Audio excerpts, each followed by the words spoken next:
Hello everybody. In this video we are going to look at the solutions for the Honors Electromagnetic Induction Practice Problems 2.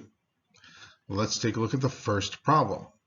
We have a circular loop in the plane of the paper lies in a 0.75 Tesla magnetic field pointing into the paper. If the loop's diameter changes from 20.0 centimeters to 6.0 centimeters in 0.50 seconds, first thing they want us to find is what is the magnitude of the average induced EMF. Let's take a look at what we're given in the problem. We are using the singular here, a circular loop, so I can say that my number of turns is going to be 1, so I'm going to have 1 turn in the loop of wire. The magnitude of the magnetic field is 0.75 Tesla. The initial diameter of the loop is 20.0 centimeters. Have to convert that to meters, so that's going to be 0.200 meters. The final diameter of the loop is 6.0 centimeters, and I convert that to meters. That's going to be 0.060 meters. And the time it takes the loop to change its diameter is 0.50 seconds. And we are looking for the induced EMF, which remember we represent with the Greek letter epsilon. So for this problem and to find the induced EMF, we need to use Faraday's law of electromagnetic induction. So I know E equals the negative of the number of turns times the change in the magnetic flux divided by the time. Remember that the Greek letter phi, or phi if you are so inclined, is our symbol or our variable for flux. And I know that the flux is equal to the magnetic field times the area. And because I am changing the area, not the magnetic field, it's a change in area that I want to be concerned with.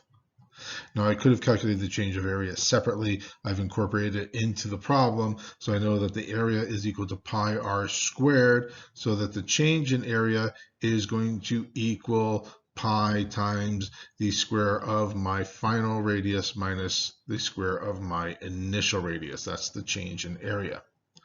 I plug all of my known values into this equation, and I'm going to have an induced EMF of 4.3 times 10 to the minus second volts.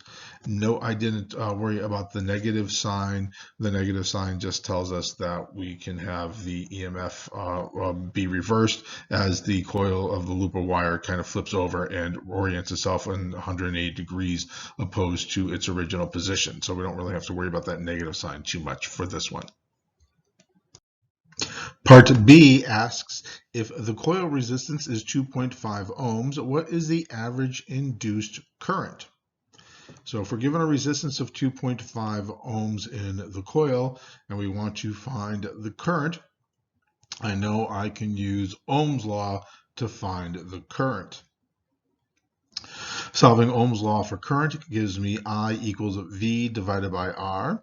So my induced EMF, which I got from the previous part of the problem, 4.3 times 10 to the minus second volts divided by 2.5 ohms, is going to give me an induced current of 1.7 times 10 to the minus second amps. Problem 2. Part of a single rectangular loop of wire with dimensions shown in the figure is situated inside of a region of uniform magnetic field of 0.550 Tesla.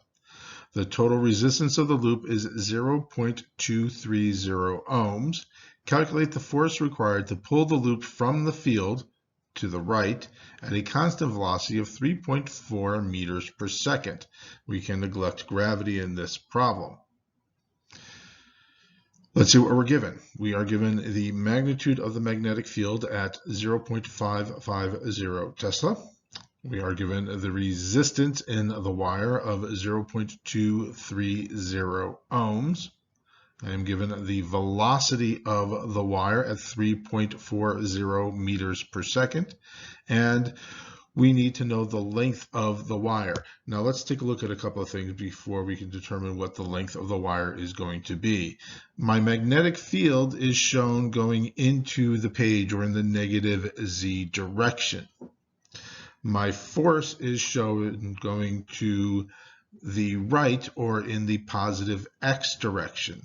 So I know that only the portions of the wire that are along the Y-axis are going to experience any kind of force. So I only have to worry about the length of the wire that is along the Y-axis, which is 0.350 meters. The longer portion of the wire here, this guy, which is 7.75 meters, isn't going to experience any force because it is along the same axis as the force.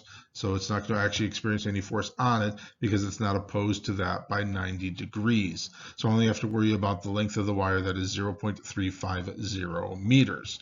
And we want to solve for the necessary force required to pull the wire to the right. I know that the force is equal to the current times the length of the wire times the magnetic field. I don't know the current, but I do know that the current is equal to the induced EMF divided by the resistance. So I can take the induced EMF divided by the resistance and swap it for the current in F equals ILB. When I do that, I will have F is equal to epsilon divided by the resistance times L times B. Now I still don't know the induced EMF in the wire, so I don't know what my EMF is. But I do know that E is equal to BLV. So I can take BLV and swap that for my induced EMF in this equation. And when I do that, notice I'm going to have two values for L, and I'm going to have two values. Let me do this in a different color. I'm going to have two values for B. So I'm going to end up with the force is going to equal B squared times L squared times V divided by the resistance. When I plug all of my known values into that equation, I know I'm going to have 0.550 Tesla squared times 0.350 meters squared times 340 meters per second.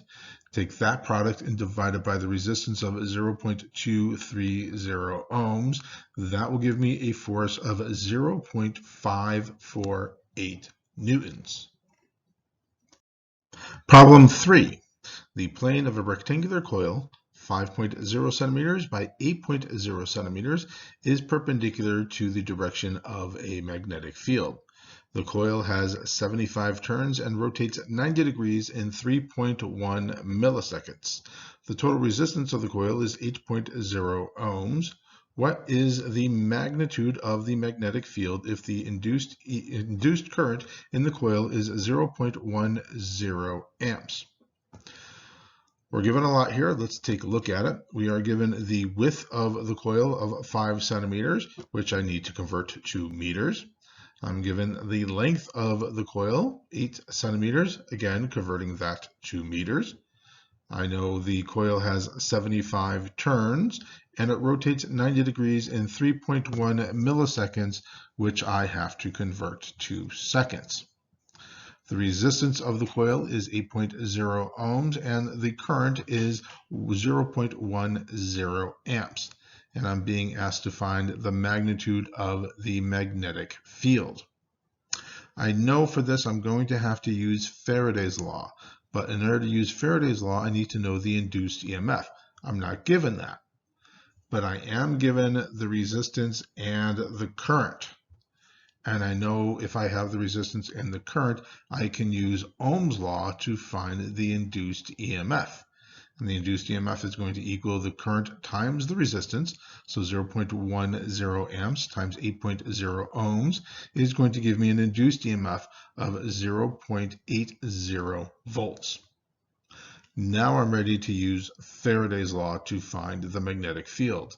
So using Faraday's law, and again substituting magnetic field times the area for my magnetic flux, I know that I can rearrange this to solve for the magnetic field. And when I do that, I know that B is equal to epsilon times the time divided by N times A.